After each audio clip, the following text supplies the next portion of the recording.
Olá pessoal, uma boa noite a todos e a todas. Na noite de hoje,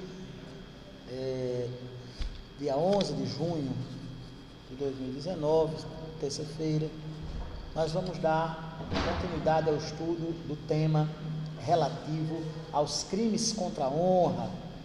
Na aula passada, nós tivemos a oportunidade de dar início ao estudo dos crimes contra a honra, fazendo primeiramente uma abordagem preliminar, uma abordagem propedêutica acerca dos citados dispositivos da nossa norma penal incriminadora. Fizemos uma introdução a respeito desses delitos e dos conceitos que os caracterizam e iniciamos o estudo dos crimes contra a honra especificamente considerados, tratando naquela aula especificamente do crime de calúnia, aquele que é o mais grave de todos os delitos contra a honra. Na noite de hoje a gente vai tratar justamente, dando continuidade a esse estudo, concluindo o tema crimes contra a honra, vamos tratar dos delitos de difamação e injúria. O primeiro ponto que nós devemos referenciar a respeito do crime de difamação vem a ser justamente o fato de que, a exemplo do delito de calúnia, aqui existe a preocupação do legislador penal em preservar a honra objetiva. Recapitulando o conceito de honra objetiva. A honra objetiva nada mais é do que o conceito que as outras pessoas têm acerca do indivíduo. É o conceito do qual desfruta o ser humano perante os seus pares e está associado à ideia de reputação. Nós vimos na aula passada que a calúnia e a difamação, elas atentam contra o direito à honra objetiva.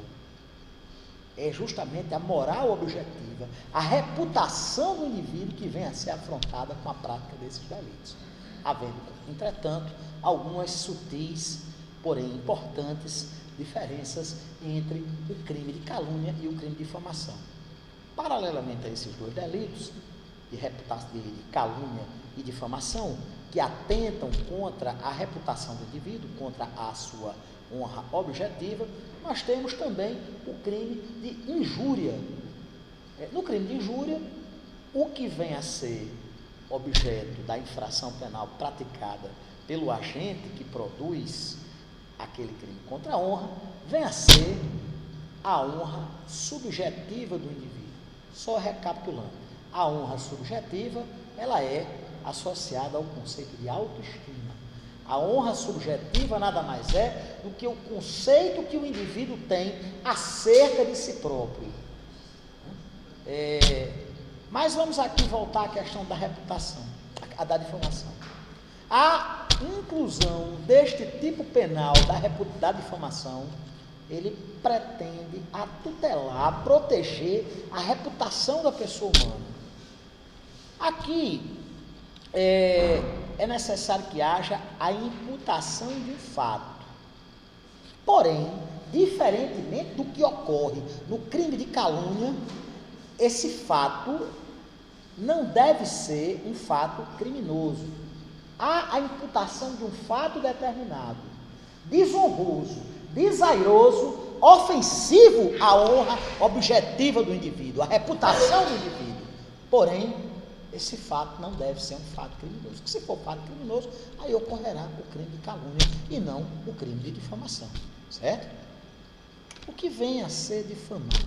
Vamos estudar este verbo nuclear da conduta deste tipo penal da difamação. Difamar consiste justamente em, e vamos fazer aqui, vamos aqui analisar, fazer um estudo analítico da própria etimologia da palavra difamar. Difamar significa mal afamar, né? Significa ofender a reputação do indivíduo, levar um determinado fato que, embora não seja um fato criminoso, seja um fato que provoque ofensa, um fato desairoso, desonroso, em detrimento de determinado indivíduo, ao conhecimento de terceiras pessoas. Muito bem. No tocante à questão da difamação. A pessoa jurídica poderá vir a ser difamada? Sim, evidentemente. Embora se discuta no tocante à calúnia, se existe ou não a possibilidade da pessoa jurídica vir a ser objeto da imputação de fato criminoso, é indiscutível aqui na difamação que uma pessoa jurídica pode perfeitamente ser alvo de uma ofensa à sua reputação através da imputação de fato desairoso, de fato desonroso à reputação daquela pessoa jurídica, como por exemplo, quando um grupo de indivíduos realiza uma campanha difamatória em detrimento de uma determinada marca, de uma determinada grife, de uma determinada empresa. No tocante à questão da difamação em detrimento dos mortos, de pessoas já extintas, certo? Não há a previsão legal da prática desse delito contra pessoas já falecidas, certo? Muito embora a lei de imprensa, no seu artigo 24, perfaça a previsão legal acerca da possibilidade da prática do crime de difamação em desfavor de pessoas que já morreram, certo? A imputação feita pelo agente que pratica o crime de difamação, ela não precisa ser falsa. Ela pode até ser verdadeira.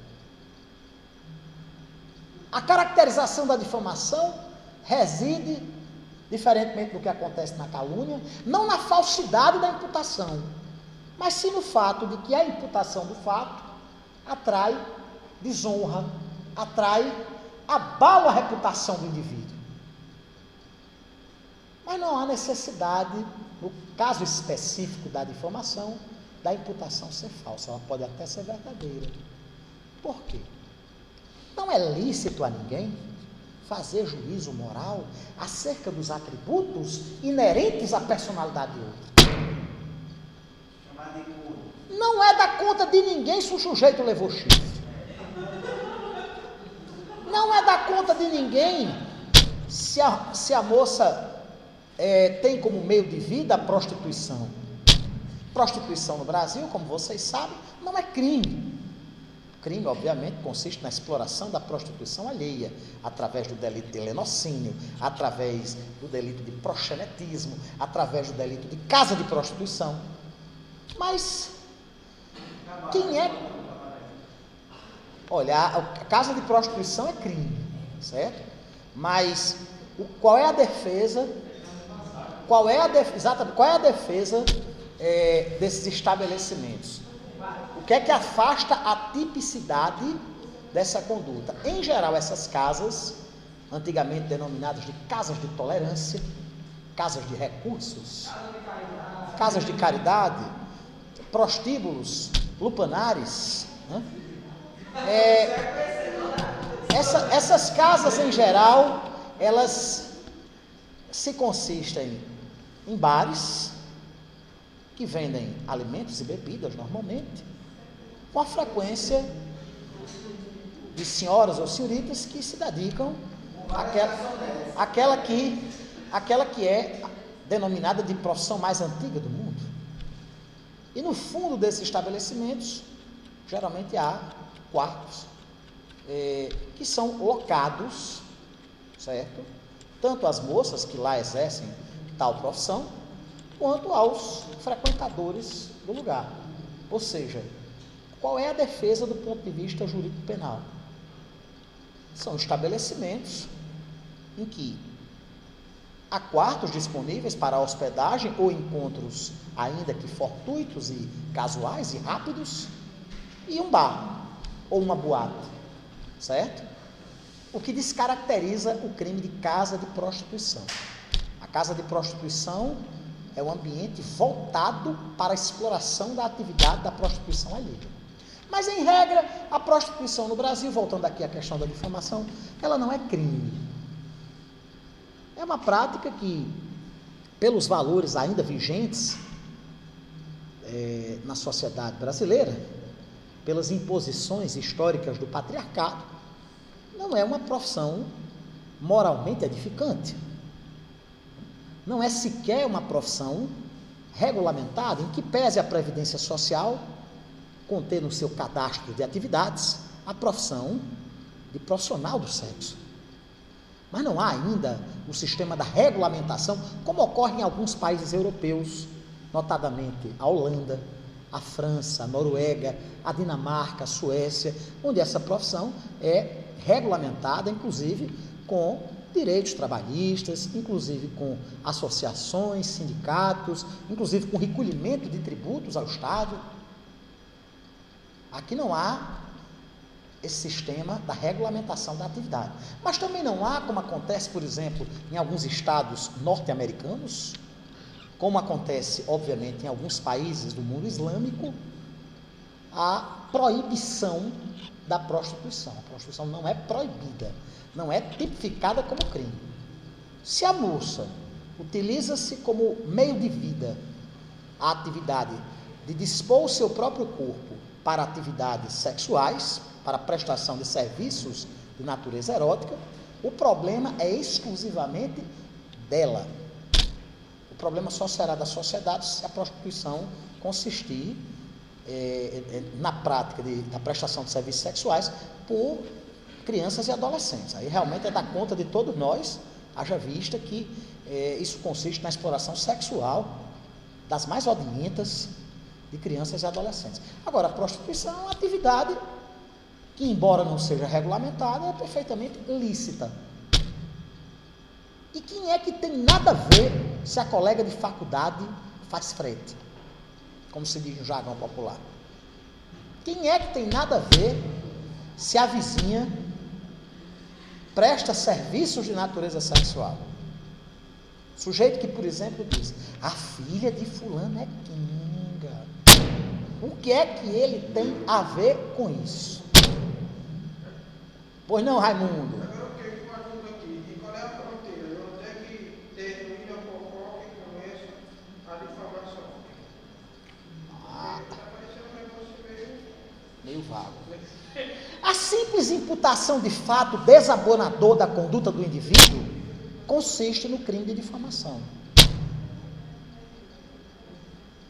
Por exemplo, com todo o mais elevado respeito e acatamento devidos aos nossos irmãos e irmãs que são membros da comunidade LGBTQ, nós sabemos que, em que pese o próprio Supremo Tribunal Federal haver recentemente se posicionado, ao meu ver, um dos poucos e grandes avanços daquela Suprema Corte nos últimos tempos tão sombrios, em que pese haver a equiparação jurisprudencial, lembrem-se que o STF não criminalizou a homofobia, certo?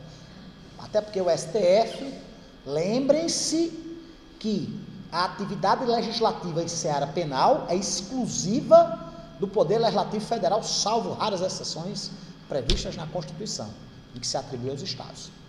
Certo? Obviamente, o Supremo não pode produzir lei. O que houve foi o julgamento de uma interpretação da lei do racismo, equiparando a discriminação aos homossexuais, bissexuais, transgêneros e travestis à odienta prática do racismo, que eu achei acertadíssimo. Ninguém tem o direito de discriminar ninguém pela sua orientação sexual. Mas em que pese esse avanço, em que pese nos setores mais evoluídos intelectualmente e socialmente da sociedade, a homossexualidade ser tratada com naturalidade, nós sabemos, boa noite pessoal, nós sabemos que a homossexualidade ainda é profundamente discriminada. As pessoas que possuem uma orientação sexual distinta daquela que é tida como padrão, aquela heteroafetiva, ainda são alvo, e isso é uma questão indiscutível, de agressões, de chacotas, de violência física e até de assassinatos. Não é demais lembrar que o Brasil é um dos países do mundo em que mais se cometem crimes de ódio contra homossexuais, contra gays, lésbicas, transexuais, transgêneros e travestis. Não é da conta de ninguém se a moça eu vou usar uma expressão que eu inclusive nem gosto, considero deveras vulgar, mas que é a expressão com a qual infelizmente a sociedade trata essas pessoas. Não é da conta de ninguém se a moça é sapatão. Não é da conta de ninguém se o rapaz, eu vou usar outra expressão também igualmente discriminatória, se o rapaz é bicha. A sexualidade do indivíduo é da conta dele. E é um direito que o indivíduo possui ao exercício pleno de sua sexualidade, sem sofrer qualquer espécie de constrangimento. E foi muito acertada a posição do Supremo. Mas nós sabemos que, lamentavelmente, a reputação de homossexual ainda é uma reputação desairosa, desonrosa sob os olhos da moral vigente. E o indivíduo que, fulano é bicho, fulano é freio, pratica, evidentemente, o crime de difamação. Porque a ninguém é lícito fazer julgamento dos atributos inerentes à personalidade alheia. E daí se ele é gay?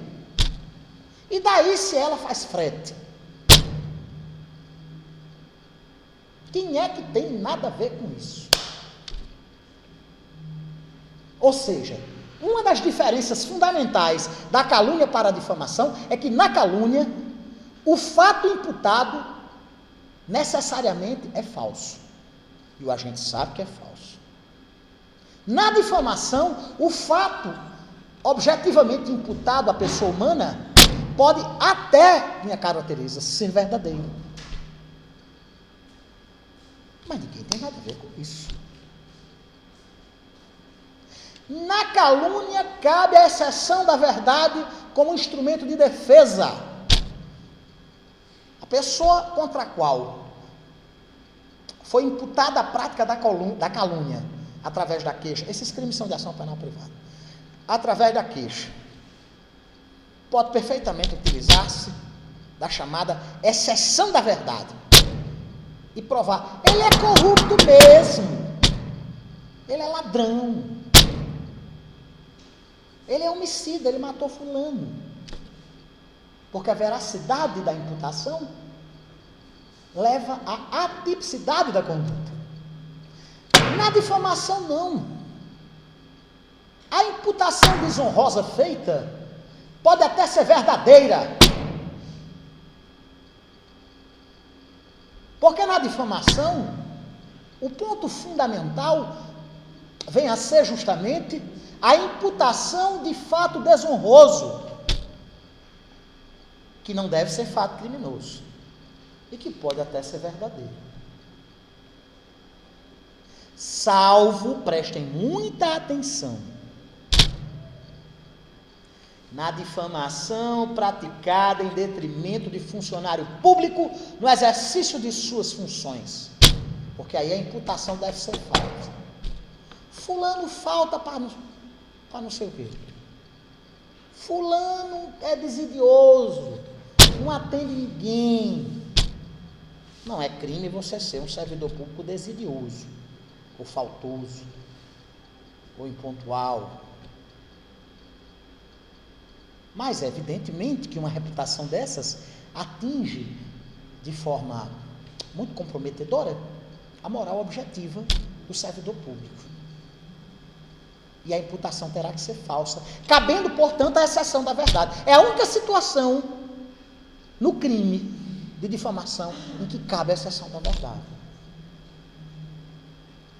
Agora sim, no exercício de suas funções, dizer que o funcionário público, por exemplo, é cachaceiro, doutor fulano que é juiz não sei de onde, toma uma cana, vive caído nos cantos bebendo. Isso não tem absolutamente nenhuma relevância para com a vida funcional do servidor público. Portanto, não cabe a exceção da verdade. E o que é que tem é da conta dele se ele toma todas e se deita no chão, como na música de Reginaldo Rossi.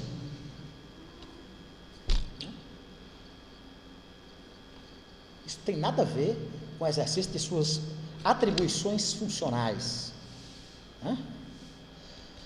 Outra coisa, eu disse a vocês na aula passada que o ânimo jocande afastava a tipicidade da conduta. Quem é que lembra o que é o ânimo jocande aqui? Exatamente. O ânimo jocande. O que é jocande? Jocande vem de jocoso. O que é jocoso? Jocoso é o que é feito a título de pilhéria, de brincadeira, de gozação, de tiração de onda. Entendeu? O ânimo jocande na difamação afasta inteiramente a tipicidade da conduta. A pessoa chegar e dizer: rapaz, tu sabe que fulaninho é viado?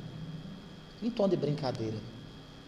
As pessoas, geralmente os homens não têm esse tipo de brincadeira, de gosto, aliás, deveras duvidoso, né?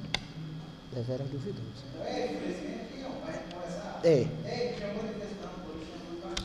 Trata-se, evidentemente, de uma brincadeira, de algo jocoso. Engraçado, jocoso. Em inglês, joker, é palhaço, né? Jokerman. Aliás, Jokerman é palhaço, né? Joker é piada, palhaçada, brincadeira. Joker. Tudo vocês veem com a importância do latim, né? O ânimos jocandi, a expressão jocandi, que justamente associa-se à brincadeira, à pilhéria, deu origem à palavra em português jocoso. O que é jocoso? É aquilo que é dito sem seriedade, brincando, tirando onda. E deu origem, no idioma de Shakespeare, à expressão joker, que é brincadeira. E a expressão jokerman, que é palhaço, né? Aquele que brinca, aquele que tira onda.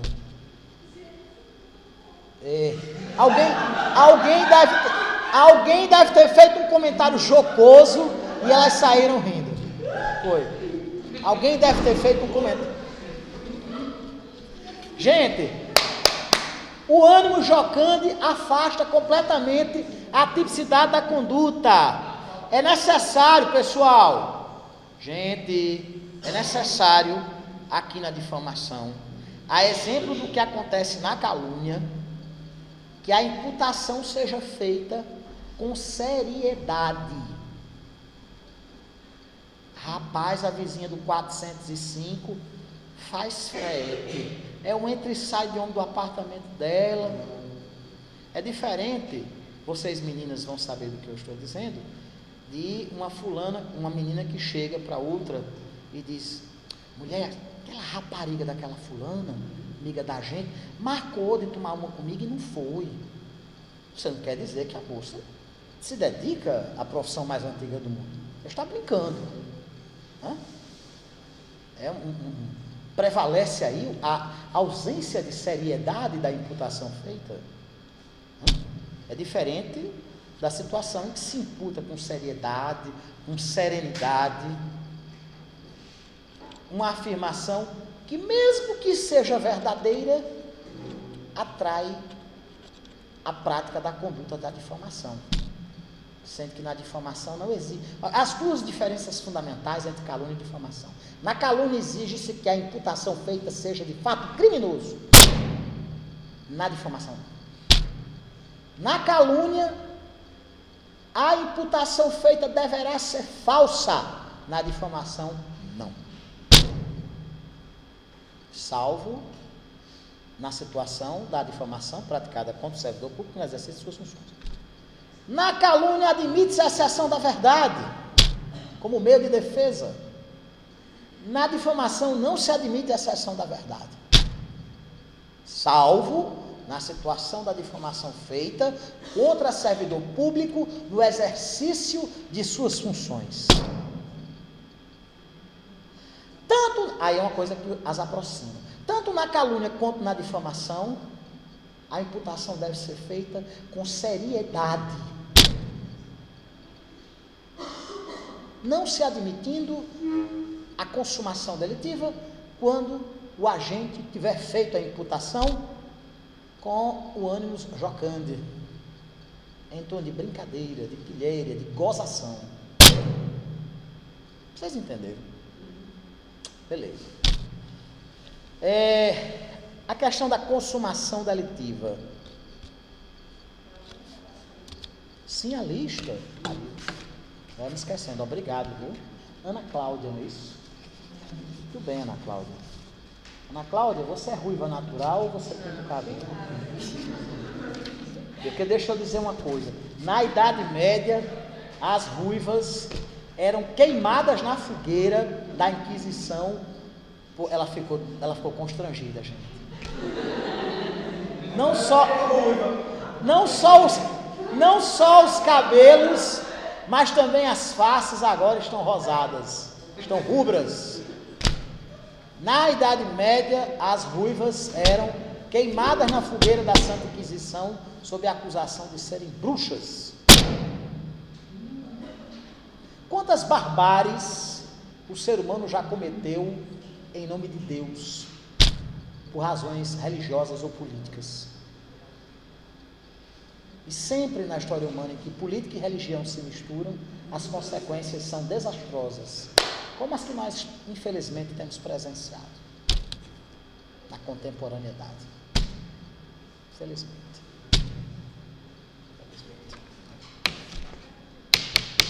Mas o ministro Weintraub, é interessante. O ministro Weintraub disse que o professor não pode chamar os alunos para as manifestações contra o governo em sala de aula. Só que o Supremo Tribunal Federal já considerou de forma diferente. Portanto, as senhoras e os senhores estejam convidados para dia 14, sexta-feira, a correrem à Praça da Alimentação, à Praça Senador José Augusto, para dizer não à reforma da Previdência, não aos cortes na educação e não a esse desgoverno fascista, machista, reacionário, conservador, fundamentalmente antipovo e idiota. Mais do que tudo, idiota. Ainda bem, né? Se eles fossem inteligentes, nós estaríamos em péssimas lençóis, né?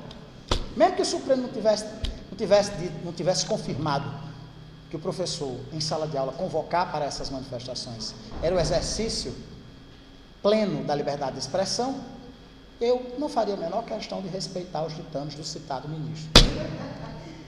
Ele não me representa, não nos representa, e sua permanência no Ministério da Educação é uma afronta a todos nós, uma afronta à educação brasileira. Como a permanência do senhor Jair Bolsonaro à frente do governo federal é uma afronta à democracia brasileira, uma afronta à nossa soberania. E ao povo, com certeza. E dia 14, vamos dizer, um sonoro não a tudo isso que está aí. Está aí. Tem que mudar isso daí. Vamos lá. Gente, quando é que se dá a consumação delitiva do crime de difamação? Assim como acontece com a calúnia, a difamação consuma-se quando a imputação feita chega ao conhecimento do terceiro. É quando outra pessoa, que não, o agente que calunia e a vítima que sofre, o agente que difama e a vítima que sofre a difamação, toma conhecimento da imputação feita. É assim que se consuma.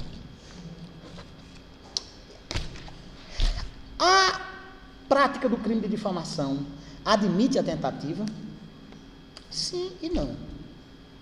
Só se admite a tentativa quando a prática tivesse dado por meio plurissubsistente. Por exemplo, carta, e-mail, bilhete, que de repente seja endereçado ao terceiro e não chegue ao seu conhecimento. Uma carta: rapaz, a filha de fulano trabalha no cabaré de Lilia.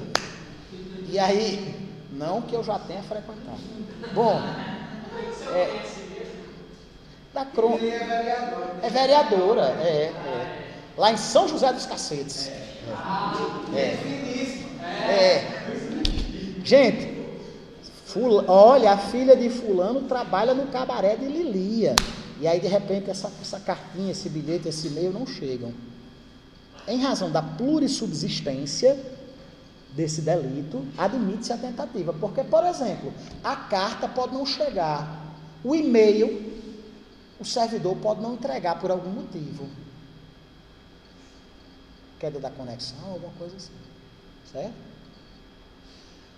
Mas a difamação verbal, ela é unissubsistente. O sujeito que chega, rapaz, fulano é falso. É unissubsistente. Rapaz, fulaninho bebe até cair. É unissubsistente. Não se admite, portanto, o conatus, a tentativa. Certo? A exemplo do que acontece com o crime de calúnia, na difamação praticada por veículos de imprensa, prevalece pela regra do princípio da especialidade a lei de imprensa, ou seja, prática de calúnia ou de difamação feita através de veículo jornalístico é disciplinada pela lei de imprensa e não pelo Código Penal. Ok? Vamos lá. Sim, a questão da exceção da verdade na difamação só é cabível no tocante à difamação perpetrada contra funcionário público no exercício de suas funções, ou em razão do exercício de suas funções. Sujeito a policial.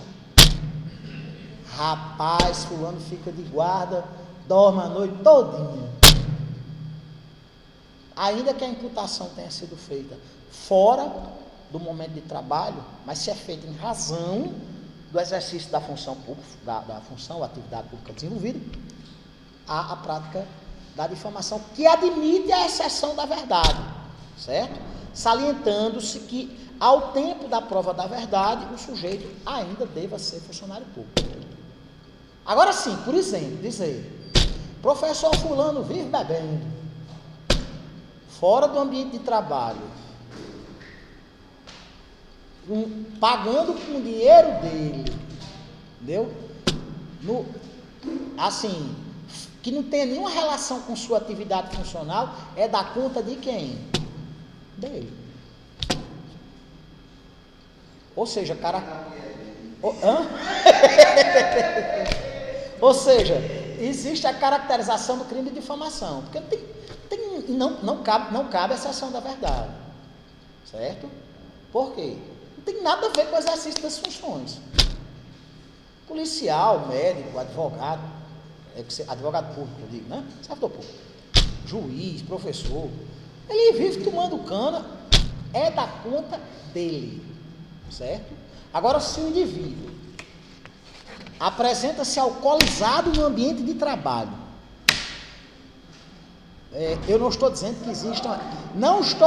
que existam exemplos nesta instituição, não estou dizendo isso. Mas um professor, um servidor da UFRN, que chega aqui, com mais de 1 litro de uísque na cabeça, para dar aula ou então para trabalhar. E alguém diz, rapaz, fulaninho só dá aula chutado. Ou fulaninho atende o povo lá no departamento, ou na coordenação, que seja. A gente chega, sente o cheiro de birita. Isso é uma difamação em razão do exercício das funções, certo? Não há imputação de fato criminoso, mas há imputação de uma reputação desairosa, desonrosa, certo? Que cabe à exceção da verdade. Por quê? Porque está relacionado ao exercício das funções. Agora, o indivíduo que chega e diz, rapaz, eu só vejo fulano lá em Zeca Barrão, cheio de cana.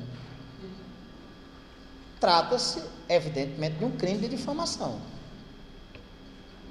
Não cabe a exceção da verdade, ele pode ser policial, juiz, médico, procurador do município, qualquer função pública.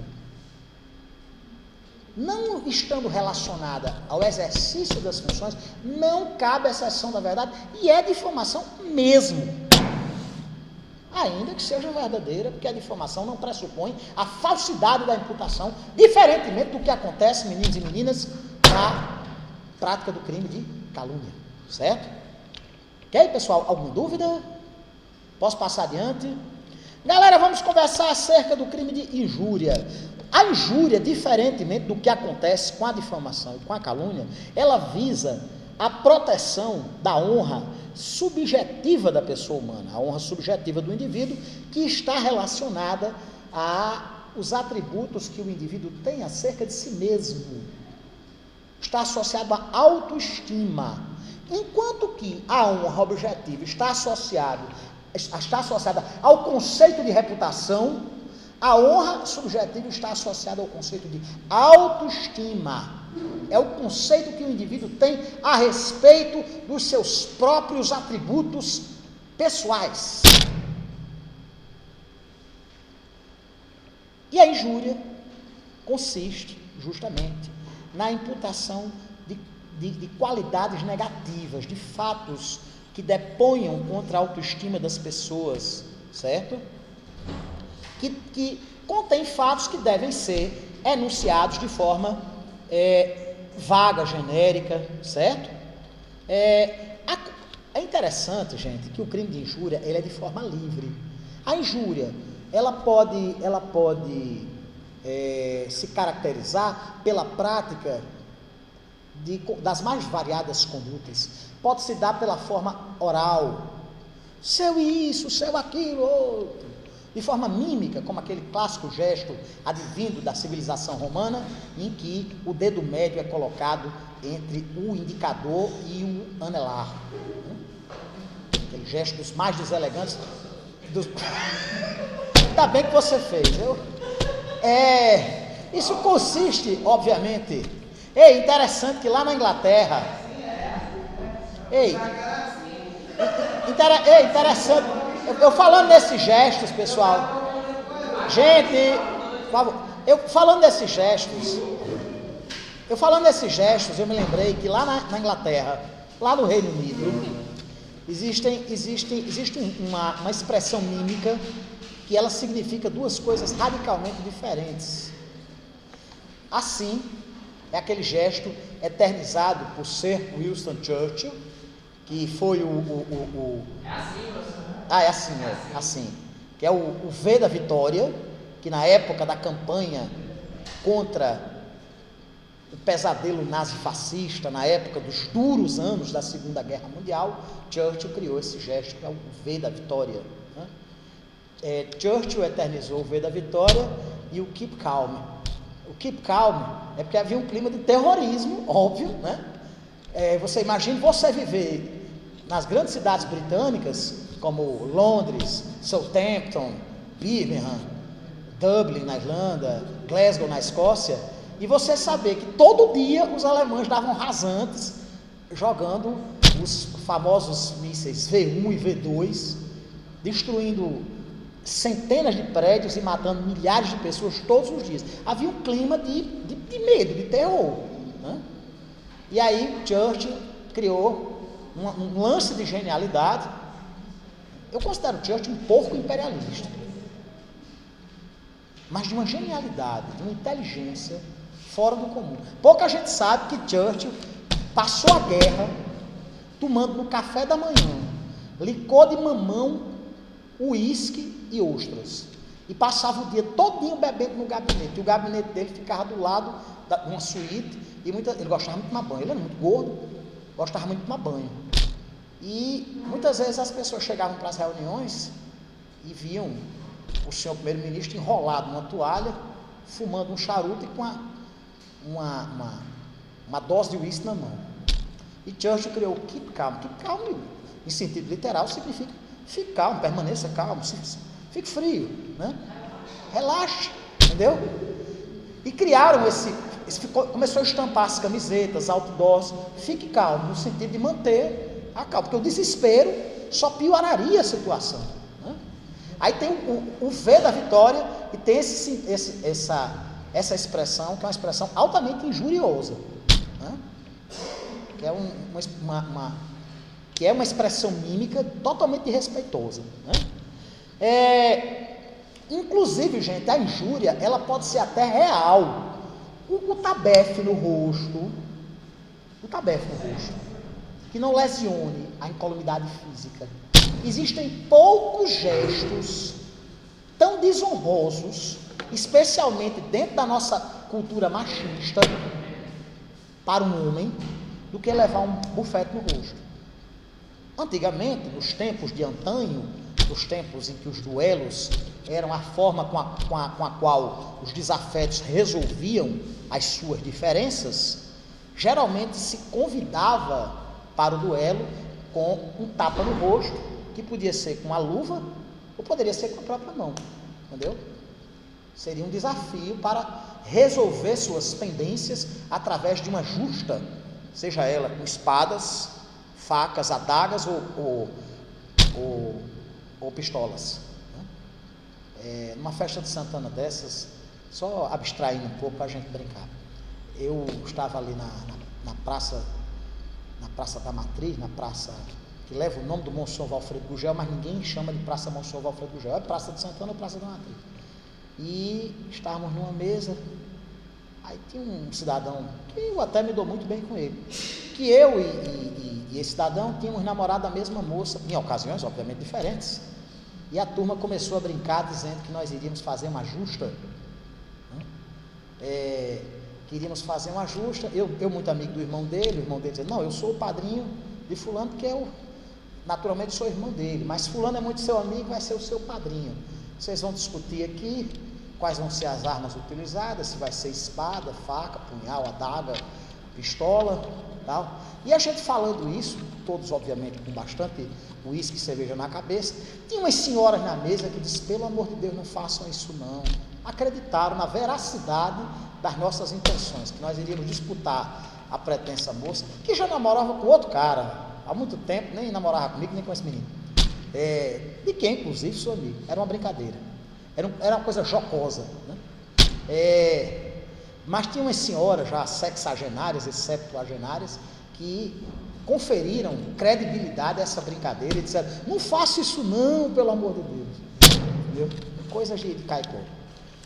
Bom, o tapa no rosto, como quem chama para um duelo, trata-se de uma postura que caracteriza a injúria, tendo em vista que existem poucas expressões mais desrespeitosas do que um tapa no rosto, certo? Todos os meios podem ser utilizados, meios humanos, animais, mecânicos, certo? Admitindo-se inclusive a conduta sob a forma omissiva, quando, por exemplo, numa fila de cumprimentos, o sujeito diz, não, pode cumprimentar não, ou vira as costas, certo? O agente dolosamente não estende a mão àquela pessoa que deveria cumprimentar, certo? No sentido de humilhá-la. A injúria consiste justamente nisso, na humilhação, no desrespeito, e a vítima fica literalmente injuriada, envergonhada, acabrunhada com a postura feita pelo indivíduo. Quando é que se dá a consumação delitiva? Quando a própria vítima toma conhecimento. Diferentemente do que acontece na difamação e na calúnia, que é necessário que outra pessoa tome conhecimento, na injúria não. Basta a injúria chegar ao conhecimento da própria vítima, certo? Havendo a possibilidade da tentativa, caso a injúria se dê por via que comporte a plurissubsistência, por exemplo, o envio de uma carta desaforada, ou um e-mail desaforado. Evidentemente que a injúria verbal ou oral não comporta a tentativa, não admite a tentativa, nem muito menos a injúria real, certo? Para o cometimento do crime de injúria, é necessário que o sujeito tenha a capacidade mínima de entender, fazer juízo de valor acerca de si próprio, certo? Ou seja, em alguns casos é impossível que o crime de injúria seja levado a cabo contra uma pessoa que tenha um desenvolvimento mental incompleto ou retardado, ou mesmo um inimputável. Chamar de tolo uma criança de 1 mês de idade não é injúria, certo? Não há culpa na injúria, é necessário que haja o dolo. E da mesma forma, não se admite a injúria quando houver o ânimos jocante. Ei, seu viado, vamos tomar uma. Logicamente que isso não consiste no crime de injúria. Esse caba safado, eu sei quando ele era prefeito, ele roubava de sua porra, em tom de brincadeira, entendeu? Evidentemente que não caracteriza o crime de injúria. Eu sei que quando você prestava o serviço militar, você era a xuxinha do regimento, entendeu? Obviamente que isso não comporta, de maneira alguma, a seriedade necessária para que se configure a tipicidade dessa prática. certo? Por evidentemente estar presente o ânimo jocante, o ímpeto de brincar. Né? O parágrafo 1º do artigo 140 contempla algumas hipóteses de perdão judicial. Primeira delas, a provocação reprovável. Se o ofendido agiu em razão de responder uma provocação feita pela outra pessoa. A retorção imediata. A injúria de injúria. Seu fresco, seu canalha, ladrão, seu imbecil. Evidentemente que não há compensação de culpas, porque não existe compensação de culpa no direito penal brasileiro, certo? Mas existe existe a hipótese contemplada no parágrafo 1º do artigo 140 do perdão judicial em razão de haver a retorção imediata. Né? A injúria real, como eu disse a vocês, consiste na violência ou vias de fato, quando se empregam meios considerados aviltantes, como tapa no rosto, o arremesso de excrementos, o cara jogar urina no outro. Né? O ovo podre. Né? Bolsonaro vem quando, Rio Grande do Norte? Sim. Sim.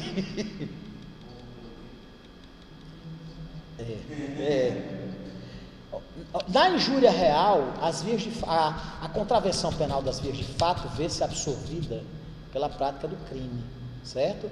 Se houver lesão corporal, há um concurso formal de delitos. O agente responderá pela injúria e pelos ferimentos provocados em detrimento do seu desafeto. Né? Nós temos também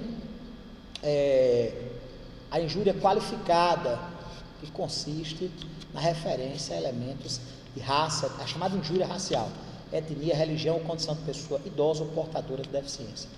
Pessoal, eu vou terminar por hoje. Nós nos encontraremos, se Deus quiser, na próxima segunda-feira para concluirmos o estudo dessa matéria. Um grande abraço, fiquem com Deus.